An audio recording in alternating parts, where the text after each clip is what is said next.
suoritus. Nick Suzuki on ottanut pelaajana fantastisen askeleen. Hän on huippu-eliittisentteri, kahden suunnan aivan kärkeä tuolla liigassa.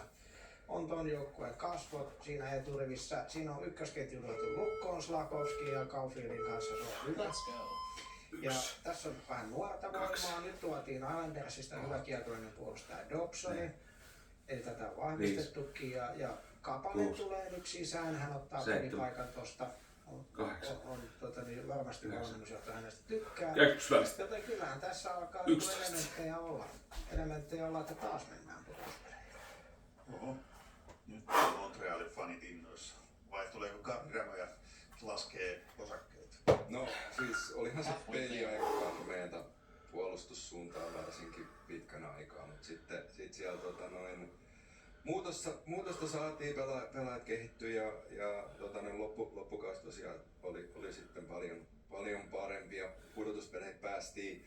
Että mun mielestä Montembeault on semmoinen ehkä jopa aliarvostettu maalivahti. Että hän kyllä oli iso tekijä tuolla ja torjui tosi paljon yli odottaman ja näytteli isoa roolia siinä.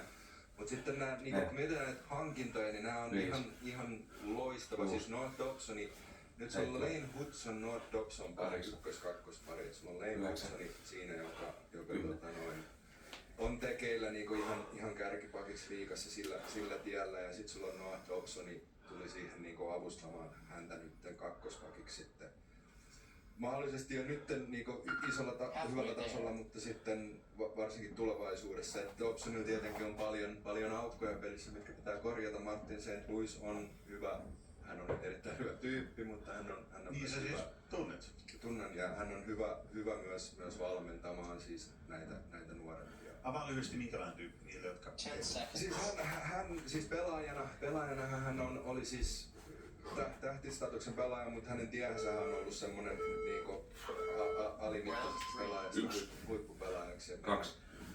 Tosi vaikein tien, että on tullut sinne ja sitten pelaajana hän otti kaikki nuoret tosi paljon huomioon joukkueessa ja oli semmoinen merkin tämmöinen suunnanantaja ja tosi semmoinen tärkeä pelaaja nuorille, niin hän varmasti pystyy valmentajana olemaan siinä ja on siis hyvä, mukava tämmöinen hauska kaveri ja muutenkin ihmisläheinen tyyppi. Uskon, että on loistava valmentaja tälle joukkueelle. Davidovin ensimmäinen kausi tuo paljon mahdollisuuksia tuohon joukkueeseen, mikä puuttui viime kauden runkosarjassa. Mut jotenkin mä näen, että vähän on ylisuorittanut joukkue, saattaa ottaa stepin pois. 10 seconds. Ika, mites toi Patrick Laine, toimisiko 5-5 peli jo vai YV:llä sitten? Koska siellä YV:llä saattaa olla muukin. Otetaan Pate viimeiseksi. Mä arvasin, että sulla on Montrealista aika paljon sanoa. Joo, Montreali edelleen pysyy mulle vaihtovaihden jälkeen seuraavassa. Rakkaus Montrealiin kohtaan ei tule ikinä. Eli et pysty tarkastelemaan objektiivisesti. 10. Kyllä oikeastaan.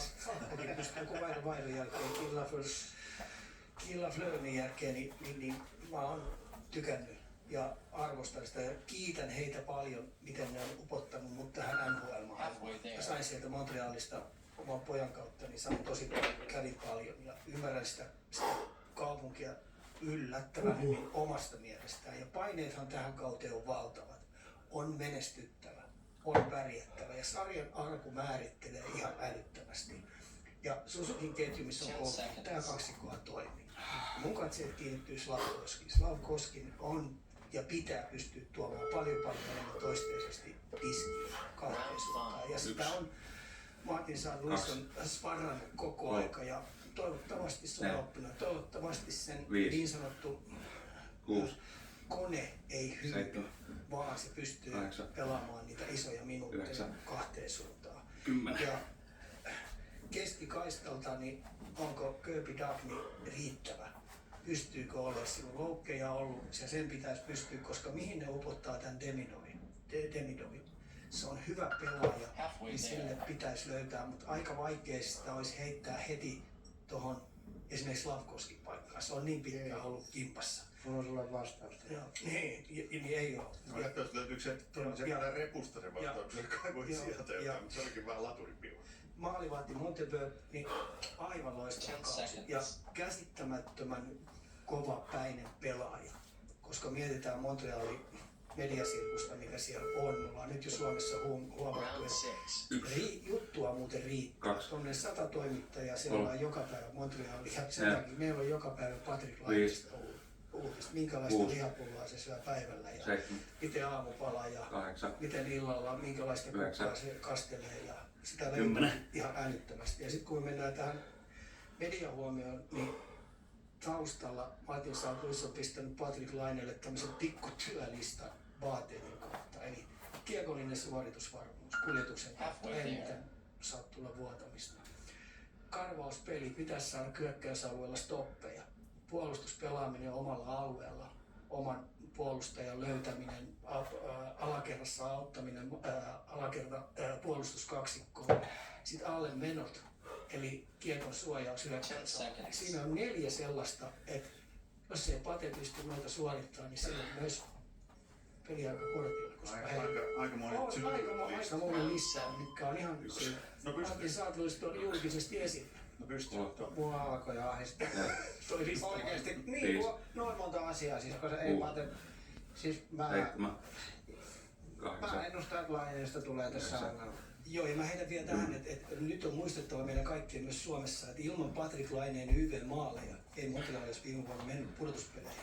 Mut ei se, mä silti lähden niinku ihan tohon vagoniin. Et joo, ne tärkeitä maaleja, mutta Hamilton onkin sellainen paskamyrsky päällä. Se ei yllättäisi ketään. Ei, mutta siis mä vaan tarkoitan, että hänhän on nyt kaarellut ja kierrellyt ihan miten sattuu. Ja hän nyt ei ole semmoinen tyyppi, joka innostuu pelaa elokuussa mitään harkkapelejä. Mutta tavallaan kun se Devinovihan tulee olemaan kakkosessa. Sehän on selvä. Ja sitten se Newhook pelasi nyt Kapasen ja Devinovin kanssa. Devinovi on niinku jotenkin eri paria Laineen kanssa. Ne löytää toisensa kyllä ylivoimalla, mutta ei 5-5 vastaan. Ja siitä tulee se ongelma, että Laine ei mahdu tuohon top 6. Siitä ei tule lasta eikä lasta. Ja sitten sen jälkeen Laine putoaa alemmas ja se ei käy.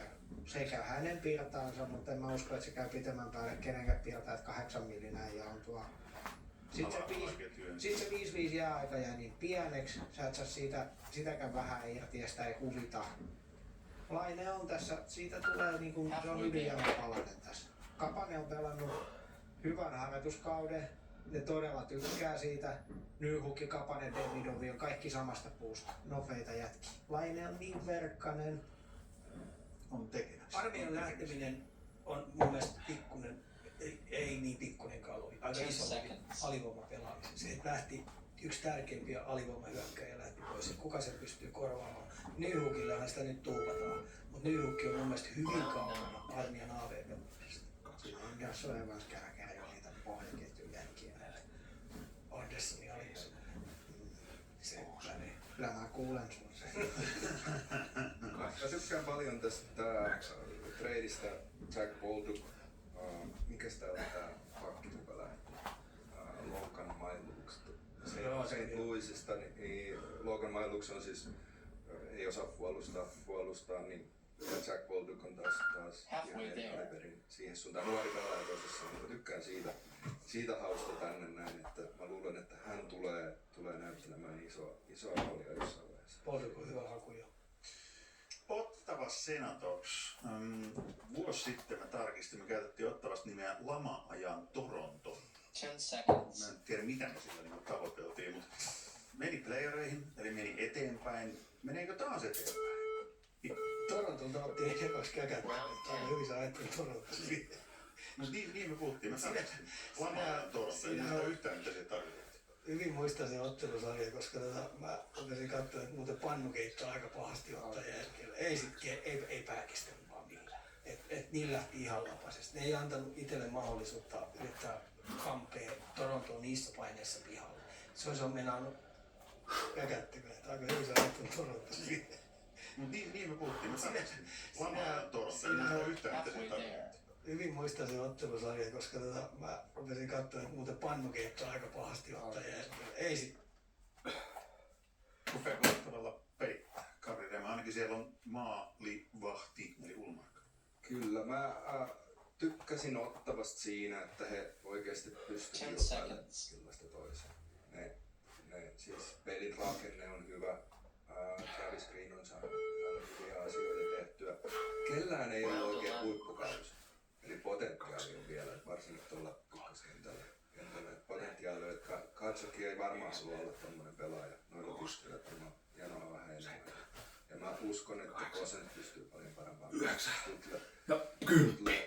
Pinto Grey, Zetterlund myös omaa potentiaalia mennä ylöspäin. Mä uskon, että ne pystyy ottaa steppejä, kun ne tulee vielä siis seuraavalla tällä kaudella. Ullmarkki tosiaan ensimmäinen kausi oli hyvä, pystyy parempaa, mutta on taas uuden edessä hänkin, että Sveiman Ullmark oli semmonen nallekarhupari siellä Bostonissa, pelasi vuoron perään, pudotuspelitkin molemmat hyviä ja nyt on molemmat siinä asemassa, että pitäisi olla se ykkönen. Niin mä näen, että Leevi Meriläisellä on iso rooli myös tässä, että hän on varastamassa sitä kakkomaalain paikkaa siellä viime kauden otteillaan ja osoitti mun mielestä sen, että on valmis siihen, että myös hän tulee, että Ullmarkki ei välttämättä ole valmis pelaamaan niin paljon kuin hänen sopimuksensa tällä 2. hetkellä kertoisi. Mä luulen, että se, että miten Meriläinen pelaa, tulee myös näyttelemään suurta roolia. Mutta mä uskon tähän joukkueeseen. Mä uskon, että 8. jos Siru Peron 9. pystyy tuottamaan jotain edes tähän peliin vielä. Keru on hyvä. Et se silloin ei jouduta tuomaan, mutta sitten joudutaan ulkopuolelta hakemaan, jos ei pysty. Saako Tommi Seppänen Ottavaa? Niputas mitä tällä kaudella tapahtuu. No lyhyesti ajattelen niin, että nyt ei pysty ottamaan sen askeleen, niin nyt on tavallaan se on iso haaste nyt todistaa, että se ei ollut mikään vahinko. Sitten jos ne sen tekee, niin sitten ne on niinku oikealla tiellä. Mä en rehellisesti osaa oikein sanoa, että uskonko vai enkö. Hyviä askeleita ja hyviä pelaajia tuossa on. 10 seconds. Jos ne todistaa uudestaan sen, niin Matin Palo pelasi mun mielestä hyviä pelejä. Vai onko saanut jalan niin tukevasti, että vakipaikassa on sinne Atlas nousi. Mielenkiintoa riittää Ottavassakin. Tampa Bay seuraavana tulee vastaan. Ennen kuin mennään nykytampaan, niin Kari Rämö, mä vähän veikkaan, että sut löytyy takuu varmasti Tampasta muistoja, tarinoita, jotka liittynee Ismo Lehkosen fanikerhon kohteeseen, eli Tortorella. Mitä tulee ekana mieleen sulle historiasta yhdistelmä Tampa, Tortorella, Rämö? Halfway there.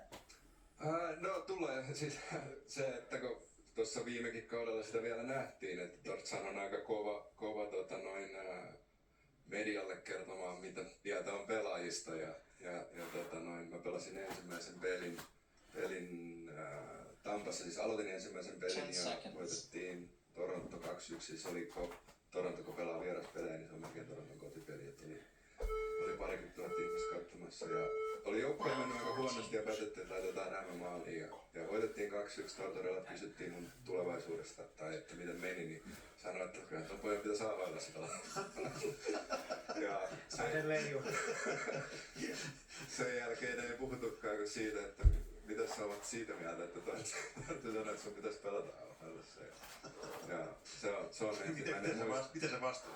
En mä muista, varmaan siis jotain aika poliittisesti vastasin, että Vinny Prospal aikoinaan, kun se sanoi Vinny Prospalille jotain, niin Vinny teki seuraavassa pelissä hattutempoja ja rupesi, että salaako takaisin median välityksellä, että kyllä mä aika maltillinen varmasti olin siinä haastattelussa, mutta siis hyviä muistoja, että Tortsila on oppinut siis paljon siitä mitä se on olla ammattilainen siellä. Mutta sitten kun mennään siis joukkueen sisään, mä muistan myös tämmöisen tilanteen, että meillä meni sitten aika huonosti ja sitten Stamkos oli se, mikä varattiin, mutta sillä kaudella niin oli yksi tämmöinen pelaajien ja valmentajien sisäinen keskustelu ja yritettiin löytää ratkaisua, että miksi menee näin huonosti, kun Tortsihan ei halunnut, että me oltaisiin huono joukkue, niin pari kokeneempaa pelaajaa rupesi haukkumaan nuoria pelaajia sit siinä.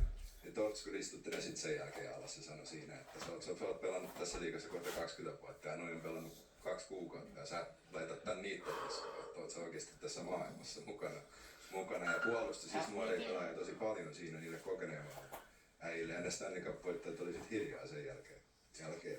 Missä menee Tampa tällä kaudella. Siellä on John Cooper, ikan yksi monista valmentajasuosikeista. Mahdoton olla tykkäämättä kiltistä lakimiehestä, joka on susi siellä. Niin, siellä siis. Lampaan mittatilauspuvussa, mutta Cooperi on ollut vuodesta 2013. No, tämä oli se, mistä mä lähdin vähän kutomaan. 10, mitä on 2 kertaa jäänyt pudotuspeleistä ulos. Muuten noin 8 vuotta ollut peräkkäin. Ja pelkästään pudotuspeli pääseminenhän nyt ei riitä Cooperille. Et kyllähän tää Florida on niille helvetillinen verkko ollut. Ja itse saavat syyttää itteensä, koska niin hyviä juttuja ja kopioi heiltä. Palkkakatto tuottaa tietenkin ongelmia. Heillä on aivan loistava YV rakentaa se Kutsenovi ympärille, joka on ihan maaginen äijä. Et en tiedä toista pelaajaa, joka pystyisi kanaamaan ylivoima- tai alivoiman nelikän liikkeet ennakkoon niin hyvin ja ykkösellä painaa rystyllä tai kämmenellä laatusyöttöjä ja lukee veskarin liikkumisesta lähtien. Riittääkö Victor Hedmanilla enää virta ole se NHL:n top 3 pakki? Kyse edelleen on huippu-urheilija. Ryan McDonough on aliarvostettu pakki. Et heillä tuottaa tämä rosteri niin 3 kenttään kun saa. Et jos pysyy terveenä, niin varmaan menee